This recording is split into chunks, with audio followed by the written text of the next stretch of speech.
Men Abdulaziz Abdurashidov 2007-yilda Qashqadaryo viloyati Muborak tumanida tug'ilgan. Next School'da qanchadan beri tayyorgarlik ko'rasiz? Next School'ga 5 yil to'ldi. Shu paytgacha 3 ta fandan 100% sertifikatim bor. Hozirda DTM uchun kimyodan 78 balli, ya'ni 75 yillik sistemadan 78 balli, biologiyadan 100%, 69 balli va ona tilidan 46 balli C darajali sertifikatlarim bor va xalqaro Mendeleyev olimpiadasi bronza medali sohibiman va xalqaro Beruniy olimpiadasi kumush medali va O'zbekiston Respublikasi asosiy fan olimpiadasi kimyo yo'nalishida birinchi o'rin olganman. Bronza medalni qayerda olgansiz? Braziliya juda ajoyib yurt. Menga yoqdi, ajoyib joylarga sayohat qildirishdi. Mendeleyev olimpiadasi bu xalqaro olimpiadalarga tenglashtiriladigan yagona olimpiada.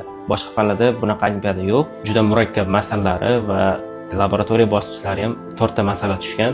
Ulgurish deyarli imkonsiz bo'lgan. Bu yerda 40 ga yaqin davlat qatnashgan, 192 ta ishtirokchi. O'zbekiston Respublikasida terma jamoa shakllantiriladi har bitta olimpiada uchun va men o'sha terma jamoa orqali ketdim. Avvalo Nekf Orziqulovichga o'z rahmatimni aytaman. O'sha meni o'zlari olimpiadaga tayyorlab, shuncha darajalarga chiqishimizga sababchi bo'ldilar va Sulton Mirzo Nekf ustozga, Nodir aka Bekjonov, Yahyo Rahimov ustozlarimizga o'zimdan minnatdorchiligimni bildiraman.